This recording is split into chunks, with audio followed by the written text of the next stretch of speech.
Well,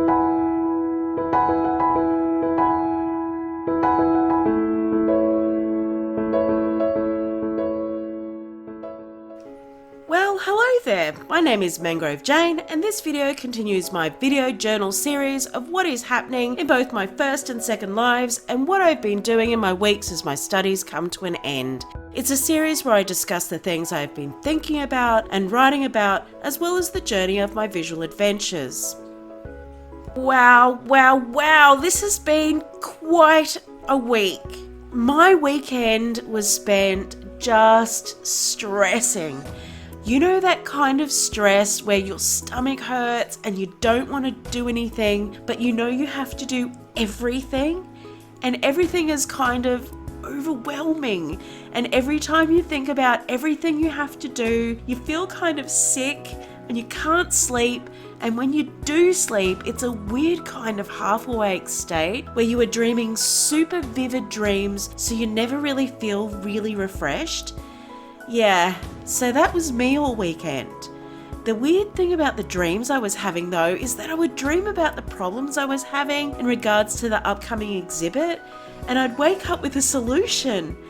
Super weird, but ultimately helpful. So Monday was bump in day, and it was a long one.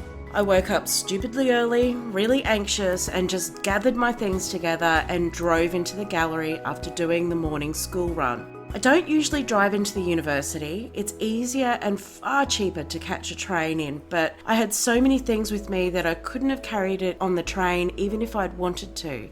It was a super long day. It took me 9 hours to bump in and make sure things were exactly the way I wanted them, but you guys, I had so many people pop in and text with messages of support and to chat and to ask if I needed any help and just to encourage me to keep going. My supervisor popped in 3 times and was with me at the very end of my day. It made me quite teary because you know how sometimes you don't realise how many people are actually in your corner and holding you up? You think you are doing it all alone and you are just kind of wallowing in your madness and thinking that is what everyone else is seeing in you. And then something like this happens and you have this moment when you see with clarity how big and generous and loving your support network actually is, and it's amazing. I'm so grateful and thankful. Tuesday I felt like I was crashing, like the adrenaline was checking out and leaving me exhausted, and my brain couldn't cope anymore with thinking heavy thoughts or problem solving anymore. I had quite a few people come in, much more than I expected, just to check out what the exhibit was and what I am doing.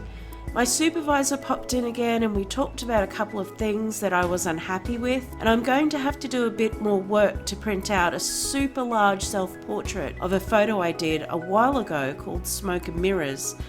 As I was setting things up and trying to troubleshoot my tech, another woman came in and gave me her business card explaining that they are getting together an exhibit next year at the UQ Art Museum and that they think my stuff would be a good fit, and to shoot her an email with my artist CV and we could open a conversation. So that was kind of cool. And of course, I had tech issues every damn exhibit. I have never managed to pull off an exhibit where nothing goes wrong with the tech. I seem to have misplaced a cord from the projector, and because there are a lot of cords on the ground, I spent the morning going through them and checking to see if maybe I had accidentally put it in amongst them, but nope. I also need another power board as I don't have enough spots to plug in the electrical equipment, and there is no sound coming out of the TVs. Also, one of my USBs with my video on it died, so the technical part of the actual exhibit is down for today. I'm hoping to get some sleep tonight and just problem solve all the things tomorrow, while today I catch up with writing and editing. Oh, and the lighting guys were supposed to come in and I haven't seen them. So Wednesday and Thursday were plagued with more of the same tech issues and frustrations, but 2 quite significant things happened. Firstly, I printed out this photo in large scale and changed the shape of it. It printed perfectly. No pixelation or distortion, which I was once again concerned about, but it seems that because they take the photos in such a high resolution in the first place, that they can handle the larger sized format. This is actually AO sized format. I hung it on Thursday and it changed so much about the space for the better. I'm so pleased I took a chance and did it. And secondly, the lighting guys came in on Wednesday morning when I wasn't actually in, and they lit it all up perfectly. It looks amazing. Lighting really does make all the difference.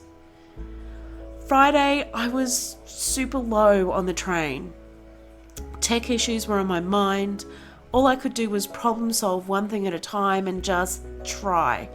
Then I ran into the gallery's manager, Nicola, and explained the issues I was having and apologised for not having everything up and working. She was really sympathetic and generally awesome about it all. Then a fellow academic and friend popped in to have a look and talk things over. And while we were chatting, another friend popped by. He's doing his PhD here and works with tech and sound projection a lot as well. And he listened and he helped me fix it all. There were just small things that needed doing and testing, and they are all done now. So the placeholder videos are playing perfectly and looping as they should. I have sound coming through it all, and as an added bonus, he took the time to walk through my end exhibit in the space I will be doing it. He talked through my worries about space and perspective and helped me brainstorm some solutions. So now at the end of my week, I have a plan. I have tech that works. I'm surrounded by my second life in my real life, and it looks incredible. The reactions to the exhibit have been overwhelmingly positive, and my outlook is a whole lot brighter and more positive than it has been in weeks. Next week, I just have to install the final videos and see them as they are supposed to be seen, and then things become a bit easier for a little bit. I'm hoping to actually get in second life at night when I'm back from babysitting the art and the gallery and just hang out and visit some places and take some photos. It's something I haven't been able to do for a long time, and I miss it. I miss the people from the world I've shut out while going through this period in my life. And I miss the social chatter I've ignored while blindly focusing on this thing that is consuming me. I hope they will still all be there at the end. I have a lot of apologising to do. So that was my week. What was your second life week like? Just comment down below and tell me something interesting that happened to you. Catch me up on your gossip, or tell me of a special sim you have visited. I'd love to hear about it. It just makes me feel a bit more connected and like I'm not so far out of the loop.